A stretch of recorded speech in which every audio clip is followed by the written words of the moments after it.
So just changing pace here. We're going to have Matt up next. So Matt Lockyer, you probably have run into him before at prior ETHDenvers. He's been a steward in the past. Now he's rocking out with Near. And there he is. What's up, Matt? Hey, what's up, Kent? Good to see you. Yeah, it's great to see you too, except I kind of wish it was in person. I know, it's not quite the same. At least we have this. Are you up in Vancouver? I am, and it's actually surprisingly sunny today, but I'm locked inside because I've been working on my presentation and my demo. Cool. Yeah, I'm excited to see it. We've talked about Near throughout this weekend so far, but it sounds like you're going to talk about an interesting challenge with respect to mainstream adoption, which is like key management. It's hard for novices to grok as they get into the space. That's right. Cool. Well, yeah, take it away. Awesome. Thanks, Kent. And thanks everyone from ETHDenver for putting this on. I know it's been hard this year doing a virtual event. I'm just going to set up my screen now. Okay, I can see my own screen, so you guys should be able to see my screen. So I'll just jump right into the presentation. I'm going to be hopping between a presentation and a live demo. So where are my keys? Talking about progressive onboarding with Near Protocol. So basically, I will get into that in just a moment. But first, I'm going to do a little background. So, who the F am I? If you've never met me before, what's a Near, and teach me stuff. So I am going to teach you stuff in just a moment. I'm just going to be mindful of the time as well. So I don't want to be remembered as this guy. I talk a lot and I do a lot of presentation-y kind of stuff. And sometimes people bump into me and they say, "What? Wait, you're a developer?" And yes, I'm also a developer, but I do have no problem with talking. So sometimes people think I'm just this guy, but I'm actually this guy. So I'm this guy with a bunch of really cool developer friends and people doing awesome stuff. And I'm going to show you a little bit of, the in-person ETHDenvers that I was a part of. I did some help with the content scheduling and the stage managing in 2019 and 2020. So in 2019, this is a rare glimpse behind the scenes. We had an amazing event and it was really, I missed 2018 and I was pretty upset about that. But 2019 was really killer. I think we had close to 2,000 people. Lots of fun, before and after the event. Here's some of us partying after. This was when burner wallets were a big thing and we were giving out XDAI. It was pretty rad. And who could forget the Maker Bus breakdown on the way to the retreat? That was pretty cool. And we had some fun. And of course, I have to put in my suitcase that I could barely fly home with. That was stuffed with so much swag. We got like Portis toque, Buffacorn socks, and all sorts of stuff. I could barely close the thing. All right, and 2020, we were setting up the castle. So this is a little bit of a behind the scenes look. I think it's kind of fun to look at this stuff. And here's some more memories from 2020 and some great friends. The Buffacorn there. I was actually in that suit when they were reading that B is for Buffacorn, and it was horrific. It's so hot in that thing. There's Tay Moynihan up on the stage with the big rainbow stage. That's awesome. There's Mariano and there's Brendan from Pool Together. So it's just a trip down memory lane because I miss everybody, and I just wanted to take 2 minutes. It only took 2 minutes to show you guys, how much I love the ETHDenver community. So what's a Near? So Near is obviously a protocol. So it's a layer 1 protocol. We have amazing tech and team. We have an incredible developer experience, and I have a typo here. It's scaling with Ethereum. I guess so. It's scaling like you or I and everyone with Ethereum. So we are an L1, but we like to think of the tools that we are spending a lot of time and a lot of money and resources on building as potential L2 solutions for developers. So we're building a lot of really great technology that goes hand in hand with that incredible developer experience, making your life super easy to basically scale up with Near. And that falls under two broad categories: the Rainbow Bridge and the EVM. So we have an EVM running on Near on our beta net, and we have a Rainbow Bridge that has been sort of up on mainnet, but we're constantly making improvements to it, and we're trying to get that sort of L1 Ethereum to, you know, L1 in brackets L2 Near experience, and back and forth across the Rainbow Bridge. We're trying to get that down to like maybe like under 20 seconds going both ways or something like that. I don't want to make too many, you know, big statements, but we do have amazing tech and team, as you can see by this slide right here. So we're probably going to get it done. So just some of the stuff that's from the early sort of Near ecosystem. We were mainnet in like way back in May, but not much was happening because all the tokens were locked. We just were getting our validators set up and getting decentralized. That was a big thing for us. We wanted to be decentralized before we enabled token transfers and people to like deploy contracts and sort of transact with any meaningful value. So then in October, we did that. So we fully decentralized our network and unlocked our tokens. And then we had the likes of Paras boot up, which is a really cool NFT marketplace. They wanted to be an identity solution. Paras actually stands for face. And I think they're based in Indonesia. But now it's an NFT marketplace, and it's really darn cool. And lots of people are making, I think, thousands of dollars selling NFTs on Paras. So that's cool to check out. And the folks from Paras are buzzing around. If you jump into our Discord and the Near channel and ETHDenver, we'll hook you up with them. And then we have something from one of our developers at Near, Eugene. He developed Berry Club, and Berry Club is almost just too complicated to explain, but you should check it out, berryclub.io. And if you need a Near wallet, jump by the booth, the Near booth in the virtual castle. We're giving away like Near wallets with account IDs. But I'm going to show you some really cool stuff on how you can develop some cool apps in just a moment. So time to learn. Okay, so I am going to go over an overview of a few pieces of sort of the Near sort of account system and these things called access keys. I'm going to be kind of working with a lot with those. But before we get into all of this kind of overview stuff, I am going to actually show you a demo of what we're going to look at in just a moment.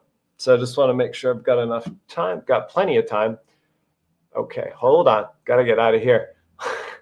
Okay, so okay, what I'd like to show you is, and remember, this is a demo, this is for developers, this is for you, this is a technical workshop. So I'm going to be explaining as I go along, like what's happening here. It does look pretty cool, but it's not a slick product demo. This is actually an app that I kind of hacked together since last night only. So basically what I'm going to show you is I'm going to sign in as a guest. So without a Near wallet at all. So no Near to pay for gas, none of this stuff. I'm just going to sign in as a guest. Now there's something magic that's happening here. There is a Node.js server. I'll zoom up my screen here and I'll show everybody what's happening. I don't know if that'll be enough zoom. I hope that's enough because I don't think my screen can take anymore. Looks pretty good. All right. I get a voice from God. Looks good. Okay, so we've got Node.js server running. So when I sign in as a guest, that backend server that isn't doing any authentication, which I'm definitely going to get Sybil attacked on, is basically adding a access key to what I call like the app account or the contract account. So this is the account that actually deployed the NFT contract. In case you couldn't tell, this is an NFT example. But yeah, that's how it works. So basically, I'm going to sign in as a guest, and I'm going to get given a key. Now, this key comes with some sort of caveats. I'll just go to my presentation here. It is scoped to the receiving account ID. So it's basically going to have method calls scoped to basically that app account. So it can't do anything else. It can't run around near and like do a bunch of other stuff. It's scoped to the methods in the contract. So you can actually give it fine grained control, and it's given a gas allowance. So I can't burn more gas than the app is willing to give me for this key pair. Okay. So now that we've gone over those technical details, let's jump back to the app and let's actually sign in. Okay, that was really fast, but that was total BS. So I'm going to actually clear my local storage so you guys don't think like, oh, Near's actually like some crazy fast blockchain. It's not that fast. It's pretty fast though. So now I'm going to sign in as a guest, and there's my little loader. And then it should be very fast. I don't want this to happen on a live demo. Oh, a transaction timed out. So the server's telling me the transaction timed out for some reason. So it might be my internet because I'm live streaming right now, but basically through talking to the blockchain, things have to kind of go to the blockchain and come back with responses. So my server, my Node.js server that's running locally might have had a little glitch. Okay, on with the walkthrough. So now I have this access key account, and I'll show you later, time permitting, in the smart contract, how the key that I just got is like scoped so not even the app can like mess with my funds. Now, of course, the key is stored, the secret phrase or secret key or whatever, the secret part of the key is now stored in my local storage. And of course, it was given to me by the server. So there is some notion of progressive, decentralization or progressive onboarding here. And you'll just have to deal with it for now. But I think you understand what I mean. So I've got a key pair. I didn't store it on the server. It's in my local storage, but yeah, web app, malicious code, blah, blah, blah. But basically, if your app is open source, the contract is open source, you should be kind of generally okay. So now what I want to do is I want to take an image.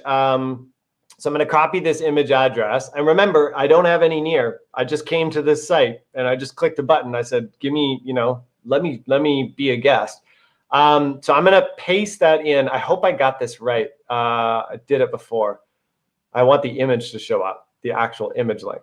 So if I go to there, oh, yay, it showed up. Okay, so that's our fearless leader, Nearpunk Ilya here. So I am going to sell this. I'm going to raise some money for myself. So I'm going to sell it by setting the price to 5 near. So I'm going to set that, and now the price is set. And of course, if I go to the market, by the way, these are my test. These are the only gifts I could find this morning. These are my test gifts, and it was owned by some random test accounts and stuff. But under my tokens, we see that I have this set for sale for 5. Okay.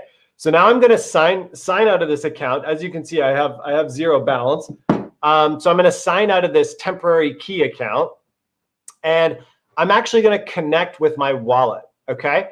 I am being redirected to localhost. That's because just for some weird reason, never mind. I'm running a local version of the wallet. I just had to take out our test account flow because I want to show you later how we're going to fund an account as if we were funding on mainnet. So I'm just, my localhost is actually more like a mainnet experience than the testnet. So I'm going to allow this app to sign in my account. So now I'm signed in as si1.testnet. So that's just one of my random, testnet accounts.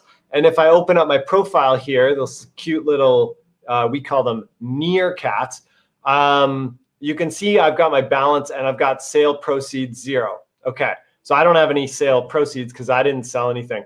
But actually, that's a good point. Let me add a gift for this person. Oh yeah, so I got some crazy good gifts from Nima earlier. Nima's our community manager, spirit, animal, whatever. Sorry, Nima. Copy image address. I want to make sure I do this right all the time. Oh, quick ADD break. Here's how cool people that work at Near are. Eugene, who made Berry Club, sent this to me at like 9:30 last night. It's a it's a transaction receipt, kind of like event output in Ethereum. I have no idea why I saved that, just for fun. Okay, so I'm going to mint something from this wallet account. So now I'm a full Near wallet. I have Near to pay for my own fees, and in fact I am going to pay for my own fees to mint this item, because if you see this, the app is actually charging me 1 Near.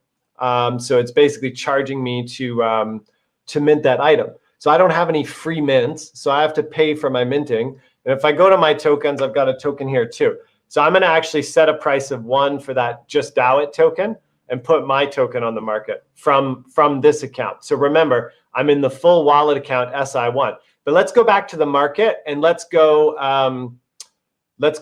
Hey, this is pretty cool, right? And it's all working. Wink, wink. Hey, by the way, developers in the hackathon, I made this for you. I make cool shit and then I just give it away. So that's what by the way, I'm on the DevRel team. I should talk about what that means. Developer relations. We make cool shit and we give it away. So we want you to build on Near, and we want you to build, hopefully starting from our cool shit. I'm saying shit way too much, aren't I? Oh well, sorry guys. So purchase that. So now it's going to ask me, and by the way, every time it redirects, it's redirecting me to the Near wallet just to approve. So you get redirected every time you're approving a transaction that involves some Near. If you see all these errors on the side, it's because I'm using Brave and I'm blocking our analytics. Ha! Sorry, team. Okay. I hope this is fun for everyone else.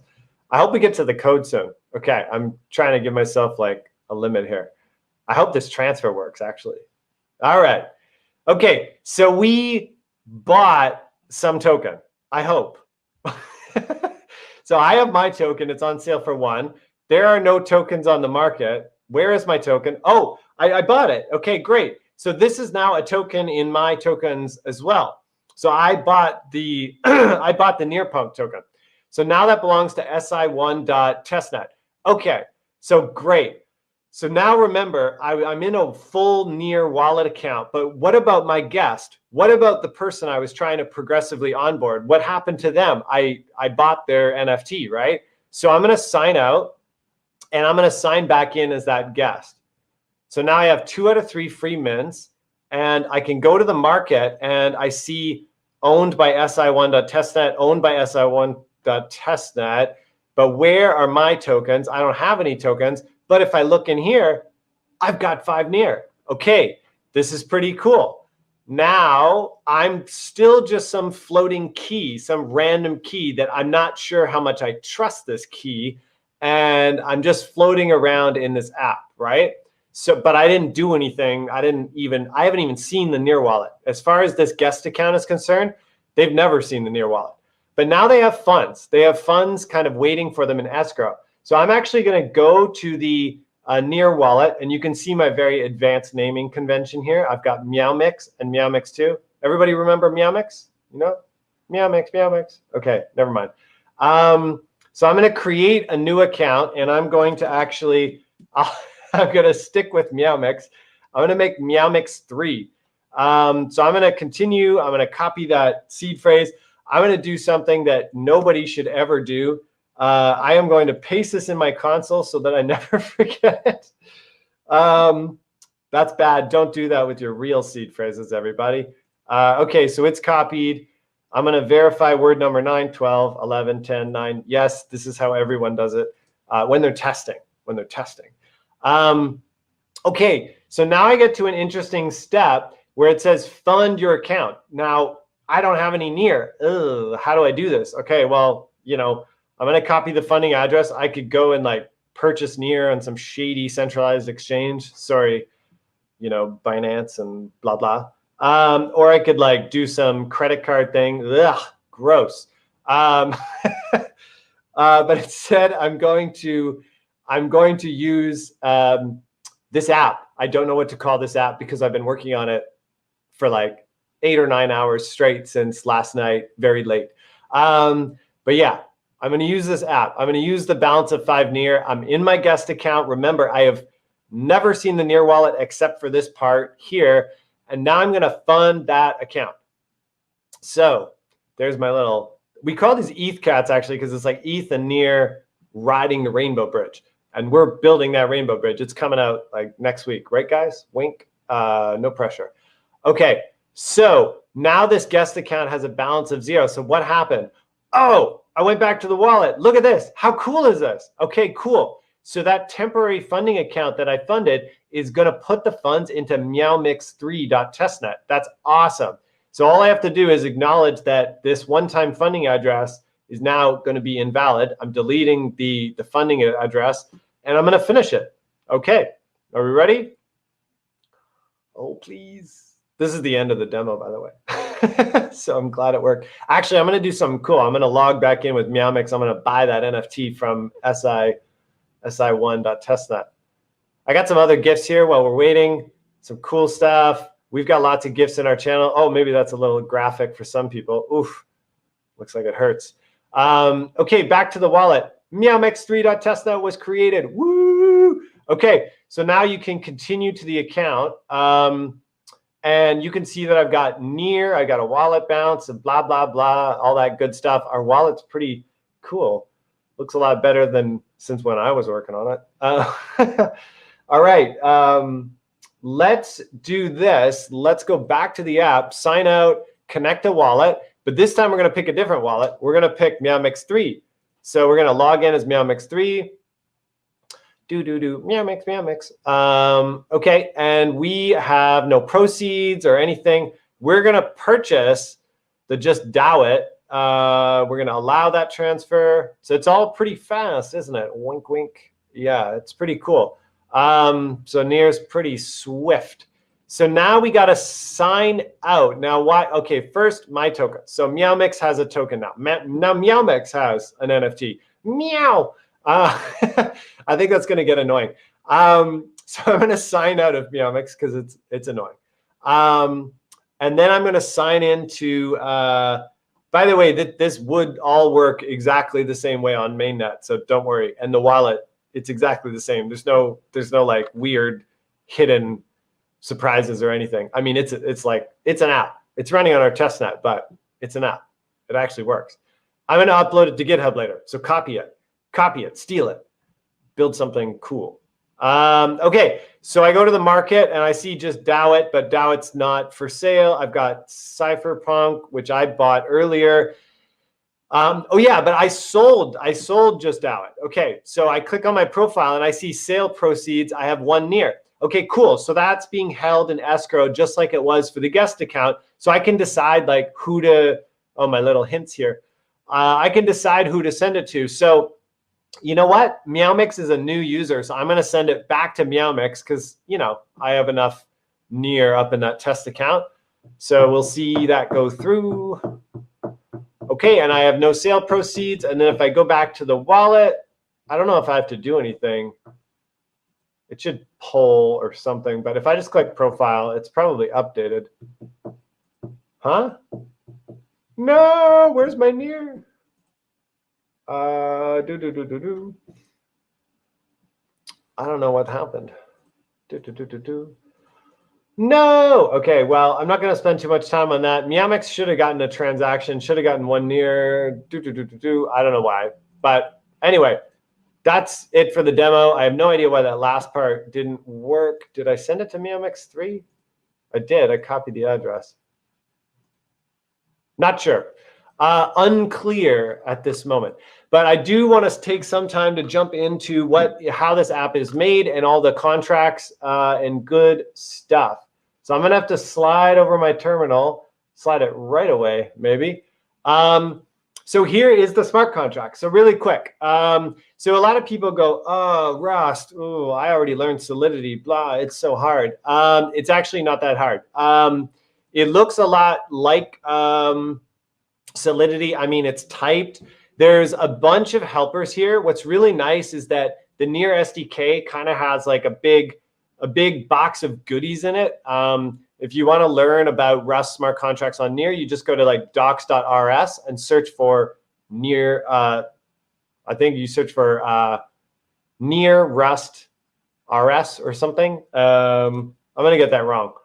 I know I've been there. Oh yeah, near_SDK. Go to the latest version. I don't know why it always goes to the old one. But basically, this is all your goodies. And the environment variable here is all your goodies about, like, you know, in Ethereum, it's like your message dot sender, message dot, I can't remember, dot account or whatever. But yeah, basically that's all in here. And we've got JSON types to make everything friendly. So when data goes in and out of the contract, it's already in a nice format, is serialized properly for you.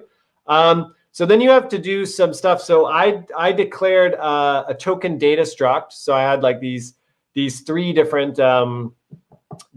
types here. And then I declared the struct for my actual contract. So what's going to be in my contract storage. And you'll see that token data is here. And that's just a unordered map, is just a mapping like in Ethereum. So just a mapping from token ID to token data. And then of course we got, we keep track of the public keys for the free mints, and we keep track of the proceeds. All right, cool.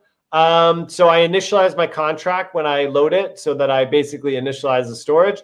And then regular NFT methods, transfer, set price, not too surprising. There's the purchase method. So just check regular stuff. I mean, it looks a lot like the things in Ethereum or in Solidity, excuse me, which are like, you know, require and blah, blah, blah. I don't even know what they're using these days, but they're using something. And it's like an assertion. So you're just making sure that that the contract stops and gets out if the user can't fulfill sort of like the conditions of the smart contract. So I'm going through this pretty quick, but you guys can look at it later. There's the withdraw, which basically allows you to say, I want to withdraw from this escrow account and I want to benefit this other account. So you can actually withdraw those funds and shoot it to someone else. I don't know why it didn't work though, but I'll have to check into that. But everything else worked with the NFT. So, you know, come on, 99%. So then there's mint token, which you have to pay to mint a token if you have a wallet. But then there's guest mint. So guest mint is a special function where it allows the special public key that I got from the server originally to mint. Now, you know, why get it from the server? Well, you could allow people to sign in with Facebook and, you know, pass a CAPTCHA, or maybe they have to, like, you know, jump through some hoops to get a public key. Otherwise, you'd have too many people getting public keys. Okay, got to wrap this up pretty quick. There's a view method. So what are those? Well, you know what they are from sort of Ethereum Solidity land. They just get the data out of the contract. So they're your read methods or whatever, or your calls. Okay, little bit about the app. The app is horribly structured because I did it really fast. But basically, I just check if the person is signed in or not, and I do a bunch of logic. And I just have some components here. I'll just go over the high-level component overview.